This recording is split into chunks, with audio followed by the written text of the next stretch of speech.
from the blackest corners of your mind, they call, pulling you deep into shadow, twisting your senses, keeping you from sleep. It's time to face your darkest fears. This is Tales to Terrify.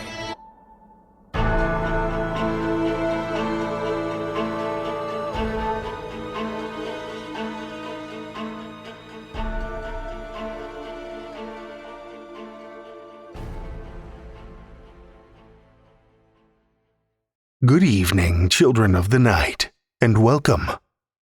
We have two tales for you this evening about a cantankerous old man who seems to be developing an unlikely friendship, and a musician who wants nothing to do with the tribute concert for his old band, if only he could get off so easily. Our first story tonight comes from Patrick Barb.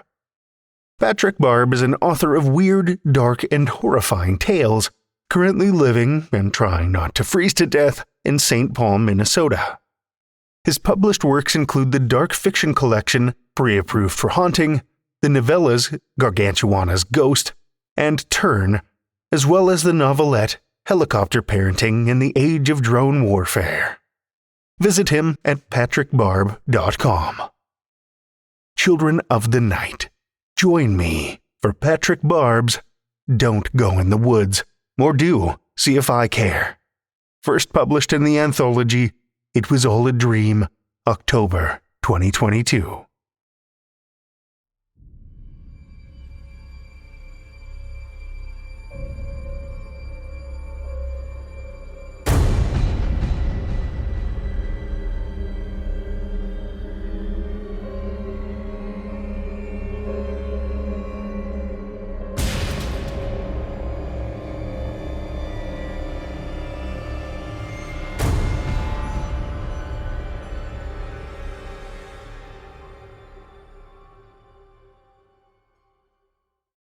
Monday morning, start of summer. The young woman with feathered hair, a polo shirt, and white short shorts standing in front of the beer fridge, trying to choose between brands of light beer, pays no heed to my warnings. Still, I persist in performing my solemn duty. A few items of note regarding Bert's Bait and Tackle. Number 1, they do indeed sell the best bait in the area. The reason being they're the only bait shop in this area. Number 2, the complimentary cup of coffee provided to customers exists as a travesty under the ever-seeing eyes of the Lord God himself. And number 3, it's the last place all you teenagers go before you head off into the woods by that summer camp and get murdered. Well, that gets her attention. What do you mean? Well, missy, you must understand. The coffee bean stands as one of our most precious natural resources. Proper grind setting, fresh, cool water, and the correct temperature are essential ingredients, ensuring the perfect cup of coffee. Now, this fine establishment sees fit to warm up instant coffee, a mockery of the name, dirt masquerading as a caffeinated beverage, in a carafe, and call it fresh. Mad Marty, you get the hell on out of here. Stop scaring folks with those stories. While Bert hasn't worked in the bait and tackle bearing his name for a good decade, his daughter Carol has proven, without fail, to be an outstanding, utter disaster at customer relations. Today is no exception. Don't think you can stop me from telling people the truth, Carol. The young woman hasn't left yet, so she's got more intelligence than most of the youngsters who pass this way. I give her the friendliest grin I can manage. Oh, you wanted to know about the other thing, about the dead young folks. Why not say so in the first place? Young folks today never say what they mean. Whatever happened to telling things the way they are? I take one look at this girl and the other one stealing candy bars and her other friend and her with the hair and the fellow out front with the leather jacket and toothpick, and you're all going to die. Every one of you. I suppose I said that last part out loud. Oopsie daisy. What do you mean? She asks. Well, you are headed to Camp Ever Kills, correct? Camp Ever Hills. We're all going to work as counselors there this summer. Ever Hills? Sure, that's what it says on the side at the entrance. But everyone around here will tell you the real name of the place is Camp Ever Kills. It's cursed land, blood-soaked land. Do you want you and your friends to survive? Return to that van of yours, make a U-turn and go on home. Understand? She backs away, leaving the beer behind. One can hope she'll get in her van or station wagon or car and get the hell on out of here. I would, if they hadn't taken away my license. Young lady, where are you going? Perhaps I didn't articulate my warning in such a way. Mad Marty, you quit harassing her and stop your loitering. Carol, again. Will you quiet down, Carol? I make my way up to the front counter and slap a package of chewing gum on the polished wood surface. Here, I am buying this package of Wrigley's Spearmint. I am a paying customer engaging in conversation with another customer.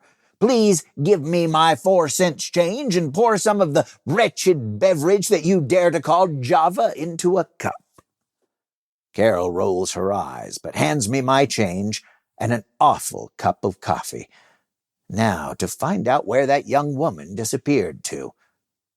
Pushing open the door from Bert's bait and tackle, knocking the cigarette loose from the lip of the ne'er-do-well smoking far too close to the entrance, I almost run into a dear, dear friend. A poor woman who's also one of the few others around here who takes my warning seriously. After all, when you consider what happened to her son out at that camp. Morning, Mrs. Cunningham. What a lovely pair of gloves you got on there. Black is your color. Knives? Back and to the left, I believe. She flashes a smile with a lot of teeth. What a woman! I wish I could stay and have a pleasant chin wag with her about the state of the world, but duty calls. 2 minutes later. Mad Marty is an insulting and pejorative nickname bestowed on me by some of the less imaginative members of our local populace, then shared with out-of-towners. The rapscallion who I bumped into picked up on this. Great. But not to worry, I'm sure my verbal acumen will prove a piercing arrow. You come here with those cancer-causing sticks and devil's liquor calling grown men by childish nicknames, you hooligan, you soon-to-be-dead hooligan. I push him aside and move to resume my conversation with the quiet girl from the beer aisle, the one with the feathered hair. Hey, man, get away from my girl. Mr. James Dean here grabs my wrist, violating my bubble of personal space. If we engaged in fisticuffs, I am certain I'd land a haymaker right on the button, sending him sprawling to the dirt. But I must remind myself I am a gentleman, a messenger of peace. All right, friend, all right, no need to get so testy. I can deliver my warnings just as well from back here. I was informing your lady friend that you will soon all be deceased. And let me say, if you two are, how can I put this delicately, seeking biblical knowledge of each other's nether regions, well, then you will most certainly meet the reaper's sickle all the sooner. Though, if I am honest, I expect the trollop with the blue hair and the plunging neckline to be a more wanton, willing partner in the pursuit of sex. The silver glint of the aluminum can races past my line of sight at some ungodly speed, so I'm left with no time to raise my hands and defend myself.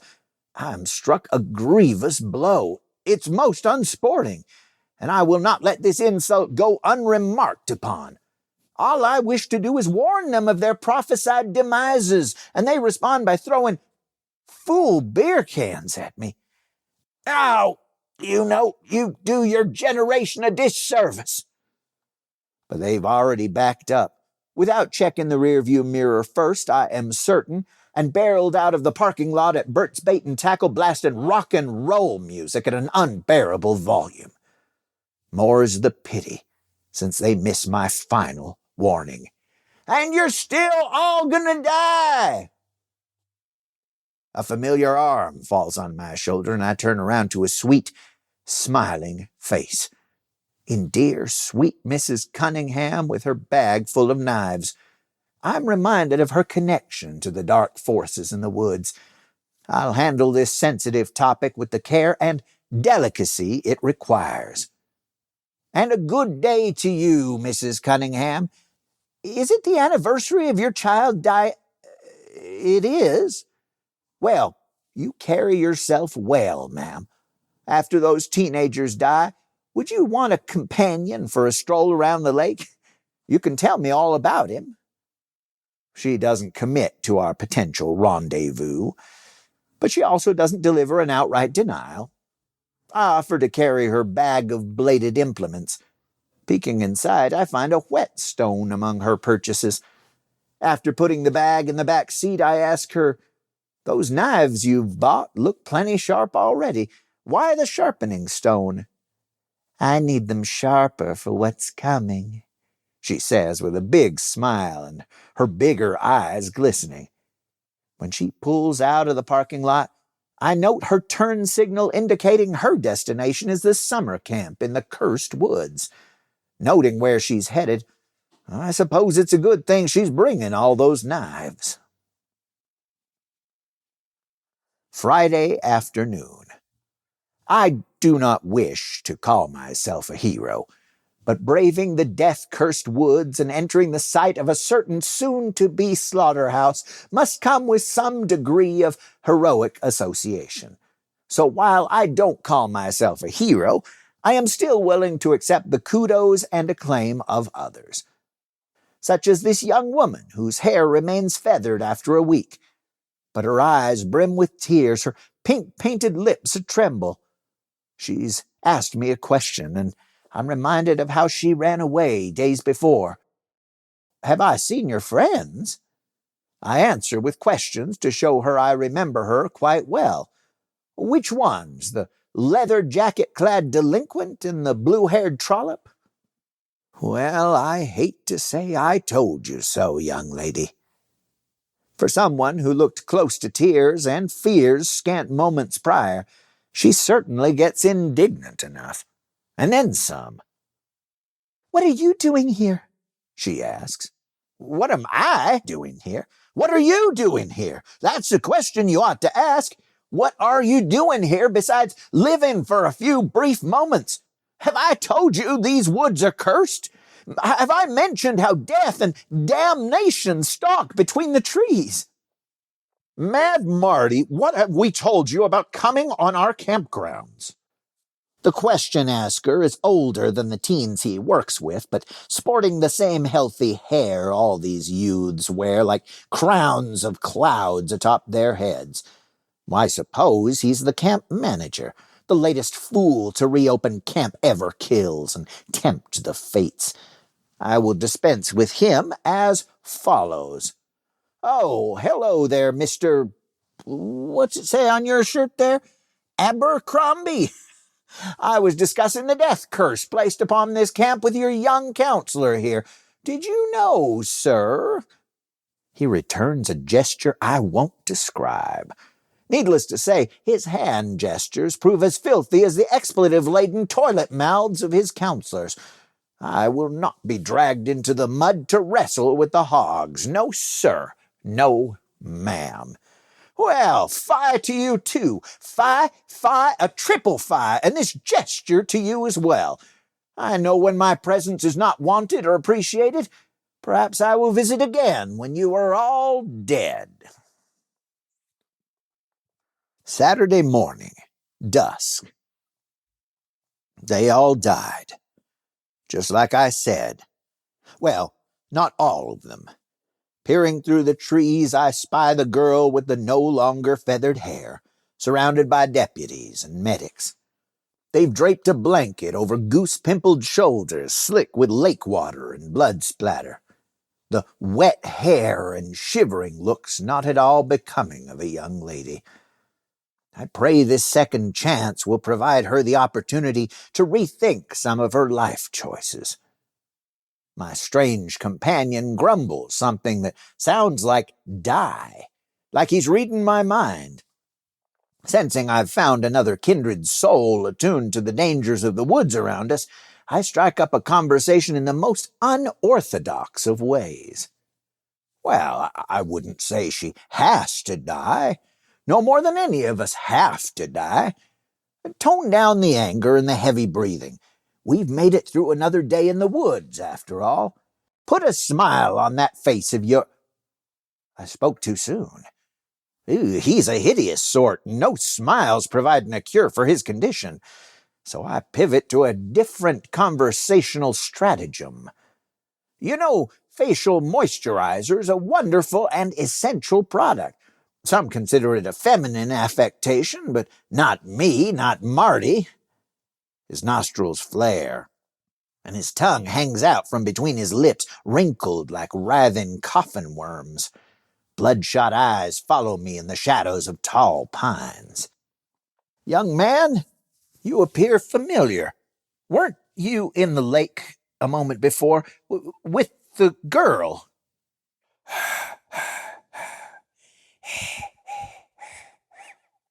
On and on he goes. Listen, enough with the breathing. I point past the tree line over to the lake. There's something I want him to understand. Mrs. Cunningham. Poor Mrs. Cunningham. That's her over on the shoreline. It looks as though she's lost her head. Well, I warned her.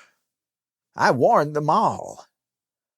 The gasping, crackling sound emerging from the strange fellow's mouth is hard to place at first, but I soon pick up enough to hazard a guess. Are you crying? Of course, he is. And of course, I know who he is now. I understand how a boy might come to watch his murderous mother in her state of decline and come away scarred inside and out by the experience. Oh, my boy. There. She was a feisty one, wasn't she? These damned woods.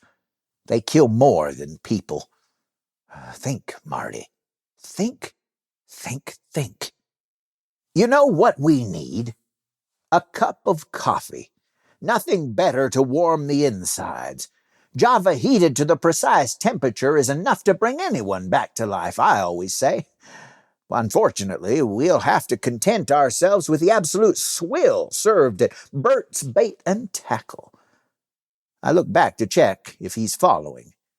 In doing so, I confront his monster mask visage once more. I worry about what the others will say. I wear my favorite shirt, my second favorite pair of corduroys, and my lucky underwear for 2 weeks straight, and I face scorn and ridicule, but this young man... I search the ground around us, the scattered debris of slain camp counselors tossed into the woods. This pillowcase will work, and it's got eye holes already. Crude, stabbed, and slashed eye holes, but eye holes all the same. Stupendous. Tremendous. Come along, then. My goodness, you're big. No, leave the mask on.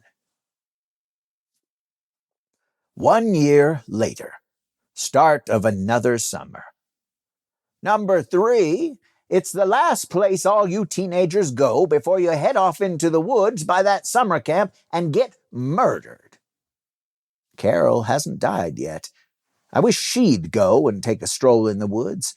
She glares at me across the store. Oh, excuse me, Carol.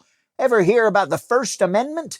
because if you'll look, you'll find it guarantees me the right to free speech. If I want to warn these wayward youths about the doom impending, then it is my God-given right as a citizen of these fine United States of America to do as such, indubitably. I crossed to the checkout counter and slapped my purchases down. Now, if you don't mind, I'd like this novelty magnet that says "Stay Cool," and then I'll partake of another cup of the liquefied cat turds you call coffee. Then I remember there's another, someone who understands and appreciates my warnings and doesn't ever call me mad. I suppose he might want some of this diluted bean juice. He certainly looks like he's got a busy week ahead of him and might benefit from the pick-me-up. Here, throw in this Camp Everkills keychain and give me a second cup. And never you mind who it's for. I got friends and associates. I'm a trusted member of this community. When I speak, people listen.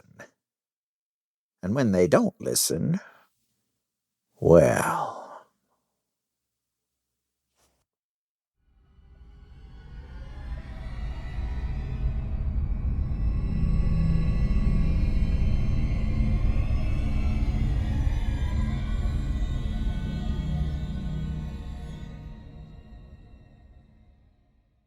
That was Patrick Barb's Don't Go in the Woods, or Do See If I Care, as read by Rish Outfield. Rish Outfield is a writer, voice actor, and podcaster. He is the co-host of the Dune Steef audio fiction magazine and his own show, The Rish Outcast. He likes horror, Star Wars, and girls with glasses, and there is no job he cannot be fired from. At least, not yet. Thank you, Rish. Our second tale tonight comes from Steve Toase. Steve Toase is a British-born horror writer living in the Franconian forest in Germany. His collection, To Drown in Dark Water, is published by Undertow. His fiction has appeared in Analog, Nightmare Magazine, Three-Lobed Burning Eye, and Shimmer, among others. His stories have been selected for Ellen Datlow's Best Horror of the Year series and Paul Guerin's Year's Best Dark Fantasy and Horror. He is a regular contributor to 40 in Times and loves classic motorbikes and vintage cocktails. Listen with me, children of the night, to Steve Toase's 7 Kilohertz, a Tales to Terrify original.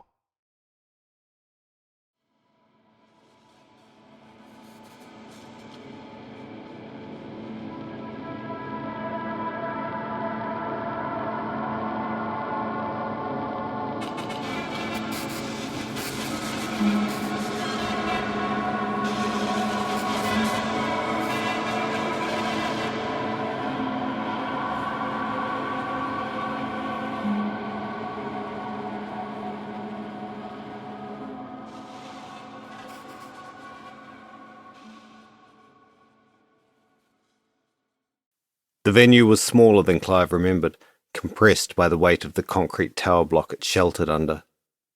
He looked up at office windows hiding vacant offices, boarded up against the weather.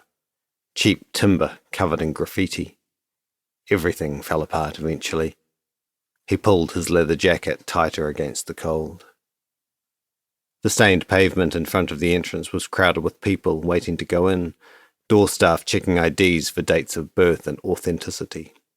How many years had it been since he first went through those doors? 20? 30? He joined the back of the queue and rolled himself a cigarette to smoke while he waited. The head doorman nodded him through, and Clive put his money on the small wooden desk amongst flyers for Battle of the Bands and midweek gigs. The cashier handed over the change, and Clive walked inside. Phone screens glittered around the venue like trapped stars. At the bar, he ordered himself a tonic water and searched the darker corners of the room for Big Jim. His old drummer sat at a table next to the closed window blinds, the ones opened during the day for windows that never let in any light anyway. Jim pushed forward a chair, and Clive sat down opposite his ex-friend. Big Jim wasn't big anymore. Tattoos once stretched across Builder's arms now hanging slack. The corner smelt metallic, like burnt copper, and it took Clive a minute to realise the stench was coming off Jim. "You look well," Jim said, his voice barely there. The buzzing that muddied everything wasn't helping, but faded a little into the background noise of the venue. "You look like shit," Clive said, taking a sip of tonic water. With a taste of quinine and lemon, he could almost fool himself it was something stronger. "Happens to the best of us. Maybe that's why you look the picture of health." Clive pivoted in his chair. The stage was empty of the band and full of instruments. Teenagers crowded against the barrier with plastic glasses of half-spilt beer. "Are they any good?" "Not heard them. Seemed a good place to meet for old times' sake." Old times' sake is never a good reason for anything, especially when the old times weren't good, Clive said, looking down at his hands, scars crisscrossing his knuckles. "They're having a tribute concert. To Sarah and Marty. To all those that have died." Taking a sip of his drink to hide any reaction, Clive put his glass back down and shook his head. "I don't think that's a good idea." "Melissa wants you there." "And that's supposed to persuade me." Behind them, a band started playing, fresh-faced kids dripping in sweat. It took Clive a moment to realise they were the headliners, not a support. When he turned back around, Big Jim was already standing, steadying himself against the window while he slid his jacket on.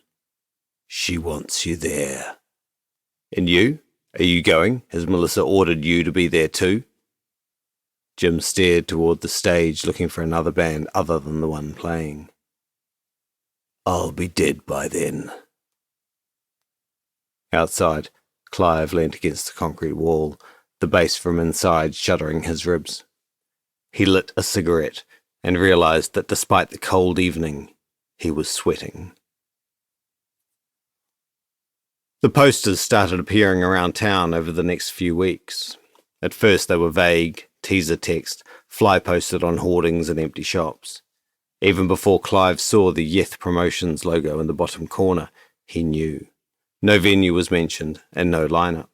Just a once-in-a-decade event to celebrate some of the greatest musicians of our generation. 2 weeks later they changed. He saw Big Jim's name on the list of those to be honoured before he read the obituaries. The paste was still wet and the poster came away from the wall easily. At home he laid it down on the kitchen table and made himself a cup of tea. The poster was a roll call of his contemporaries and inventive ways to die. The names he read, the deaths he remembered. Some had distanced themselves before their indulgences caught up with them. Others he'd watched die in front of him. All of the rest of the band were listed in red, apart from himself. The record was easy to find, no matter how well he hid it amongst the other albums on his shelf. As he did every time, he turned it over several times in his hands, reading every word on the sleeve before taking out the vinyl and finally putting it on the record deck. He left it there, and left the house. The phone box was the only one remaining in town, but he refused to get a mobile phone or have a phone in his house. Then he could be connected to a place. Through the scratched perspex panels he watched the town dying, and dialed the number copied from the poster.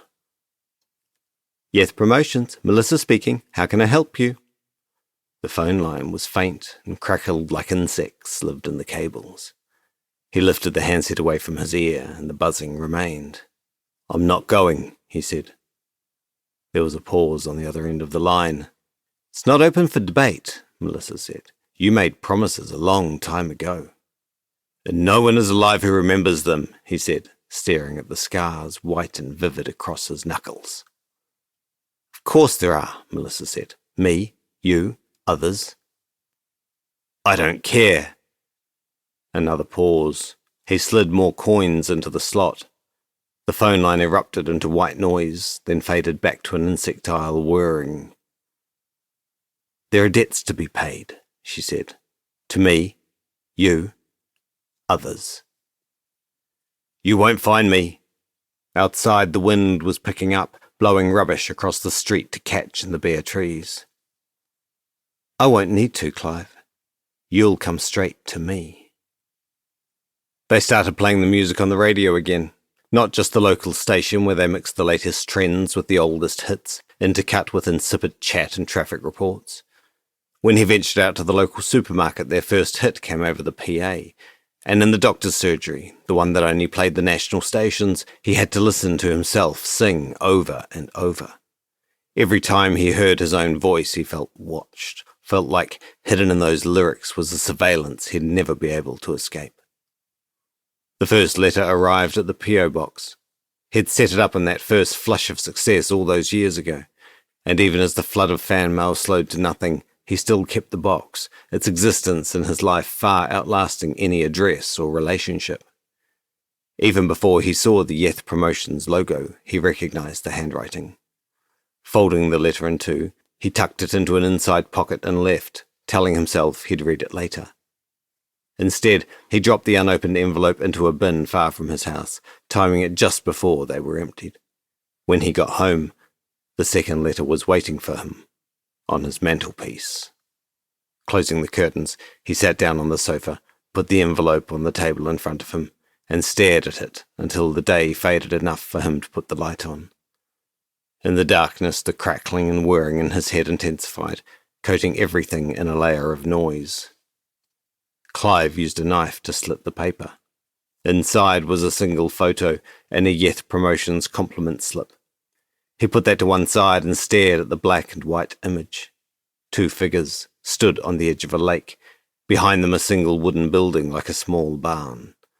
The water in front of the figures was disturbed, as if someone had just thrown in a handful of food for the hungry mouths below the surface. He turned the photo over. "Remember, there's a reason you're the last one," the note said in Melissa's scratchy handwriting. "Make sure you're there." He did not sleep that night, the tinnitus worse than ever, and by morning couldn't stay awake. The dreams were blind, only filled with sense of stagnant water and rotting flesh, and the sound of something tapping against the surface tension of the lake, but never quite breaking through. Somewhere just before he woke, there was the sound of Melissa's voice. "Remember, there's a reason you're the last one." Between the names of the dead written in red, the poster listed those who would be playing. Some were contemporaries, others claiming to have been inspired by those who were now in the ground. In the library, he searched on the internet for anyone who still lived nearby. Sally started her band the same time Clive and the others first picked up their instruments. They often played against each other in Battle of the Bands competitions, then later guested on each other's records. The bassist sat over from him in the cafe, the radio in the background tuned to a dance station. She looked older, and he wondered if she was thinking the same. With one hand tapping on the table, she took a sip of coffee. "Why did you agree to play? To reform for this?" Clive asked, leaning closer so he could hear the answer. "Because Melissa asked me to." "But why would you be celebrating the lives of Jim, Billy, and Mark, and all the others?" Sally laughed and finished her drink. "I'm not celebrating their lives. I'm celebrating that they're dead. Rejoicing in it." "That's not what this is about," Clive said. He glanced around at the other tables, expecting to see Melissa watching him, taking pleasure in his discomfort. The song on the radio had decayed to something little more than dissonant chords. "For me it is. I'm glad they're dead, and when you're dead, I'll be glad you are too." She stood up and slid on her coat, then almost as an afterthought leant across the table. "Remember, there's a reason you're the last one." He stared at her as if he could catch a glimpse of Melissa in her expression, maybe something older and more dangerous. There was nothing in her gaze apart from the hatred he knew she had for him and the rest of his band. He carried on sitting alone for an hour after she left, smoking cigarette after cigarette, only leaving when the packet was empty. He'd spent so long trying to forget the recording session. Now, when he needed to, he struggled to remember. The drugs had helped, at the time and after. The dirty ones turned pink with match heads, scouring the inside of his throat with phosphorus, scouring away the memories. Then the sobriety that came after seemed to heal over everything, scab it away. Big Jim, Sally and Melissa had torn at the edges of the scab. What came flooding out was caustic. By that point, the music had become incidental, a series of motions they went through to complete commitments they didn't care about anymore. They had 3 albums under their belt, the first success and then diminishing returns. By the time Melissa organised the recording session for them, no one wanted to be there. Halfway through the second week, she called him out of the studio, interrupting the argument that was playing out in silence. "You want this to work?" "I think I'm the only one who cares anymore. I can't go back to where I was." Melissa nodded. He remembered that nod, that certainty, that knowledge looking back that the nod was the point the bargain had been sealed. In his memory he tried to remember what happened next, but the door was bolted, though he tasted blood in his mouth, and the last sentence Melissa said to him that night. "There will be depravity." Over the next week, the promotion for the tribute gig ratcheted up, with features on all the mainstream stations, and a series of messages in the P.O. box requesting interviews. "As the only surviving member, and please can you give us an email address where we can contact you to make arrangements? Thank you in advance." He ignored all of them. He didn't need to hear any more voices. The ones brought back to the surface of his own memories were enough. Sometimes they were his own, and sometimes not. Even the tinnitus didn't hide them anymore. The deal made on the edge of the lake was simple. Put on a festival within 1 year of the agreement, and the album would be a success. Invite at least 3 other bands to play, and hold it in a wooden hall. The figure that stood dripping on the shore waited for his answer. He glanced back toward the recording studio where the rest of the band were meant to be learning the new material they already had, and writing the new material they didn't. "What will happen?" "To you?" Melissa said. It was hard to tell her voice from the other speaker. The speed was wearing off, and he was struggling to stay awake. "Nothing." "And the others?" The voice that might have been Melissa stayed silent. "And why the other bands?" Still no one else spoke, the quiet finally interrupted by raised voices from the studio. Big Jim stormed out, walking in the other direction. "Tell me what I have to do." The creature that emerged from the water that day was multiples, swarming and splitting as it rose through the surface, the wings making up its face dripping back into the lake, skin buzzing as it tried to hold its shape. "I am the hedge queen. Build me a hedge." Minuscule insect feet padded the hedge queen's eyes, stretching and rupturing the surface. Her tongue unfurled from between her toothless jaws and licked her sight clean. With the twigs, Clive built the fence-like structure exactly as Melissa described. The hedge queen twined herself through the branches, eroding away the bark as she moved. "I am a queen without a consort. I must have a hedge king." Clive took the small bird from Melissa, still warm through its feathers. Then, despite the creature's struggling, he impaled it on the thorns topping the fence. "Here is your hedge king," Clive said. "Grant me my wish." The hedge queen became multiples once more, swarming around him over his hands, abrading the skin until the bone of his knuckles shone through. "Remember," the hedge queen said, "there's a reason you'll be the last one." Sat on his sofa in the dark, he stared at the scars glistening in the dark. Sometimes he imagined he saw letters in the marks. A contract made flesh. Leaving the house, he wore his hood up. The interest was enough for newspapers to try and find him, tracking down his town and asking if anyone knew him. He spent less time on the streets and more time at home, curtains closed. He saw the reporters staking out the P.O. box and turned down a side street before they spotted him. He had no doubt Melissa was leaking the information, putting pressure on to force him to do what she wanted without scaring him away. He'd been scared for so many years. New posters went up, and his name was on there written in black amongst the guests, the honoured guests. He ran his hand over the letters and felt sick. After the one-day festival, after the flames were out and the bodies were recovered, no one blamed the bands. The electrics in the building were old and the fuse box tampered with by the owner.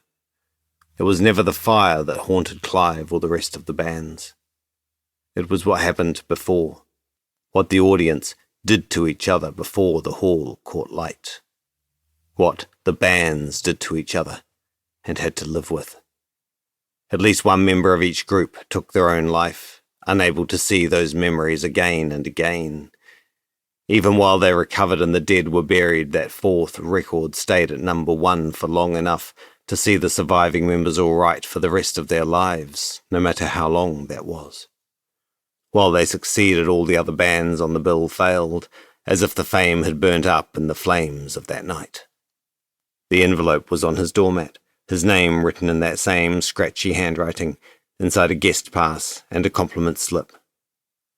There's a reason you're the last. The date was getting closer, the posters more numerous, his name more prominent. He rang the number on the compliment slip, the call answered by a machine, electrical voice worn through until it sounded like insects trapped in his skull. I won't be there, he said. You can stop all of the pressure, all these tricks. I'll just disappear and you won't find me. At the other end of the line, someone picked up the receiver. Despite himself, he shuddered. You'll be there, Clive. There's a reason you're the last, and you will be there. I'll just disappear. Melissa laughed again. She's a queen of boundaries, a queen of barriers. You think you can escape her? There are barriers even she can't prevent me crossing. You doubt her influence. Let's meet, a neutral place. If I see press, I'll walk straight away. When have I ever betrayed you? She said, breaking up into laughter. I'll meet you in the park near my office. You remember where? I do, he said. Be there at 5 p.m. tomorrow. The lake was a different lake, but he still shuddered as he walked alongside on his way to the meeting place. In the shallows, tadpoles feasted on a dead bird, chewing through the feathers to the meat beneath. In the distance, Melissa stood under a tree staring at him as he got closer. She held out a gloved hand. I won't be there, Clive said, ignoring the gesture. Melissa shrugged and turned toward the lake. You will be there, she said. Her voice sounded normal. No insect scratch, just a hint of the cocaine and wine over the years. You going to have me kidnapped? Force me to attend? She turned back to him and smiled. I could try blackmail. I have photos of what you did in that hall before the fire took hold, she said, sighing. There was definitely debauchery, but I don't think you care anymore. You'll be there because you have no choice. Barriers are in place to prevent you going anywhere else. This is always how it was going to play out, Clive. You never had any choice. I think we're done here, he said. I'll see you at the gig, Clive. There's a reason you're the last. The surface of the lake rippled despite the lack of breeze, and the air filled with the scent of rotting vegetation. Clive pulled his coat tighter against the day and glanced back. Melissa was gone. He was alone in the park, and the buzzing in his head was worse than ever. He knew she was right. With 1 week until the evening of the show, everything he tried to get away failed. Every empty surface filled up with fly posters, announcements on the radio playing inside neighbours' houses, and the constant cycling of their hits. He stayed inside, not leaving, even when supplies ran out. A car parked outside his house the morning of the tribute concert, windows tinted and engine running. Inside his head, traces of dreams still lingered. The burning of flesh, the weight of the padlock, as he'd followed Melissa's instructions and sealed the fire exits. The sensation of flesh against flesh, the writhing of bodies, and fleeing out of the back door. Watching Sally find the rest of her band amongst the dead, still conjoined and embraced in a mass of charred flesh. There was never any question of him avoiding what was waiting. There was a reason he was the last. Outside, he knocked on the car window and waited until it wound down. He could not see the driver, but the inside smelt of rot and silt. "Tell Melissa I'll be there, but I won't perform." A hand appeared. He took the piece of paper they were holding and read it. "There's a reason you are last." For many years, concerts had been hosted in the town hall, and he watched from across the road as the crowd streamed in, walking up the steps and through the vast stone entrance. His heart fluttered in his chest. He'd always known the wren was not the consort the hedge queen was waiting for, the lord of barriers and boundaries. The bird was merely a betrothal gift to seal the contract. He waited until the crowds thinned and walked across the road, up the stairs. Vast posters covered the columns flanking the entrance. He knew his name was on there and was not surprised to see it in red alongside the others who had gone before. When he felt a hand on his arm, he turned to see Melissa smiling. "Don't worry. You don't have to play tonight. You have a promise to keep. You know, she always looked over you, truly loved you for your devotion, sealed the boundaries between life and death for you. Come. She's waiting. There's a reason you're the last."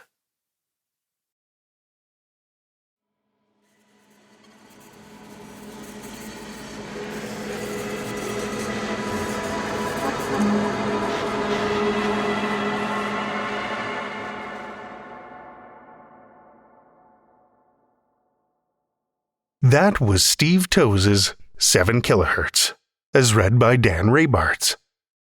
Dan Rabarts is an award-winning author and editor living in Aotearoa, New Zealand, 4-time recipient of New Zealand's Sir Julius Vogel Award, and 3-time winner of the Australian Shadows Award. He has narrated fiction for Tales to Terrify, Starship Sofa, Beneath Ceaseless Skies, and Pseudopod, among others. His horror and dark fantasy short stories have been published worldwide. He is the author of the grim-dark steampunk madcap fantasy series Children of Bane, starting with Brothers of the Knife and continuing in Sons of the Curse, Sisters of Spindrift, and Daughters of Dust. And he co-authored the supernatural tech-noir crime thriller series The Path of Ra with Bram Stoker Award winner Lee Murray. Find out more at dan.rabarts.com. Thank you, Dan.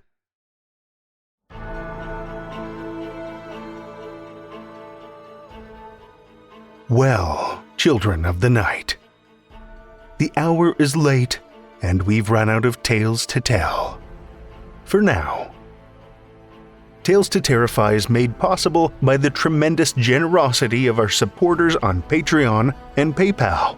Incredible fans like Lestle Baxter, Amanda Carrillo, Amanda Gottfried, and Orion D. Hegre, whose generous support keeps these lights on and flickering ominously.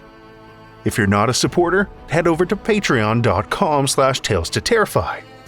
You'll find all kinds of perks, like ad-free episodes, bonus content, and one-of-a-kind collectibles. Every dollar goes back into this show, and we appreciate your support so much. Want another way to support the show that doesn't cost you a cent? Head over to Podchaser, Spotify, or Apple Podcasts and drop us a 5-star review. You'll not only put an unnaturally wide smile on our faces, but help new listeners discover our terrifying tales too. You can show your love of the show out in the world with some Tales to Terrify merch. TalesToTerrify.com/merch will take you to our TeePublic store, where we've got a great collection of creepy custom and curated designs. Tales to Terrify is produced by Seth Williams, Meredith Morgenstern, Andrew Gibson, Crystal Hammond, Spencer Disparty, and myself, Drew Sebastini, with original theme by Nebulous Entertainment. Tales to Terrify is distributed under a Creative Commons Attribution, Non-Commercial, No Derivatives license. Join us again next week as we pay the price in flesh with more Tales to Terrify.